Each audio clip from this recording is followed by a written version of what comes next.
आप इनकी हालत चेक करें कि ये कौमी इदारे बेच रहे हैं और बेचने के अमल को कह रहे हैं, घर का सौदा सामान बेच रहे हैं और बेचने के अमल को कह रहे हैं कि अजमत की ऊंची उड़ान।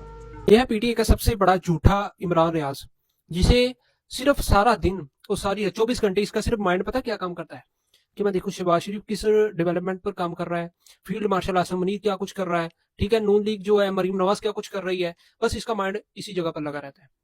अभी ये कह रहा है जी इन्होंने पीआई का जो इदारा है, इनका जो पूरा सिस्टम है, ये बेच दिया है। ठीक है, वो बेवकूफा बाहर बैठे तू अपने को गल्लां छड़ी जाना, तेन किसी गल का पता होंगे नहीं। ठीक है, पिछले दिनों जब कहने के ये कह रहे थे जी इन्होंने ट्रंप को जो है ना अड्डे बेच दिए हैं, जब फील्ड मार्शल आसम मुनीर और शहबाज शरीफ साहब ट्रंप से मुलाकात करने गए, वहां पर उन्होंने कुछ कीमती चीजें वहां पर ट्रंप को दिखाई, तो इन लोगों ने बड़े दावे किए कि लो जी उन्हें इन्होंने पाकिस्तान का फलाना हिस्सा जो ने अमेरिका को भेज दिता है।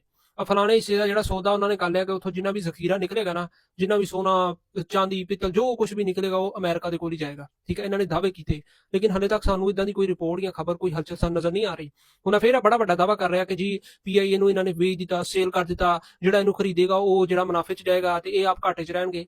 ਇਹਨਾਂ ਨੂੰ ਸਿਵਾਏ ਝੂਠ ਬੋਲਣ ਤੋਂ ਕੁਝ ਵੀ ਨਹੀਂ ਹੋਰ ਮਿਲਦਾ, ਕਿਉਂਕਿ ਇਹਨਾਂ ਨੂੰ ਪਤਾ ਵਾ ਅਸੀਂ ਝੂਠ ਬੋਲਾਂਗੇ ਸਾਡੇ ਵਿਊਜ਼ ਜ਼ਿਆਦਾ ਆਣਗੇ, ਸਾਡੇ ਝੂਠ ਨੂੰ ਲੋਕ ਸੁਣ ਕੇ ਜ਼ਿਆਦਾ ਜਜ਼ਬਾਤੀ ਹੋਣਗੇ, ਨੂਨ ਲੀਗ ਨੂੰ ਗਾਲਾਂ ਕੱਢਣਗੇ, ਸਾਨੂੰ ਸਪੋਰਟ ਕਰਨਗੇ, ਸਾਨੂੰ ਜ਼ਿਆਦਾ ਫੈਨ ਫੋਲੋਇੰਗ ਮਿਲੇਗੀ, ਸਾਡੀ ਕਮਾਈ ਜ਼ਿਆਦਾ ਹੋਏਗੀ।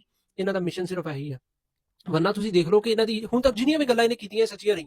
पिछले सारे बंदा कहता सी जी 15 दिसंबर से पहले पहले खान साहब बाहर आ जाएंगे, अमेरिका से कॉल आने वाली है, खान साहब बाहर आ रहे हैं। ठीक है, वो कॉल आएगी, उसके बाद इनके पास कोई ऑप्शन नहीं होगा नून लीग वालों के पास, ये फौरन खान को रिहा कर देंगे। अब तक खान अंदर सड़ रहा है जेल के अंदर।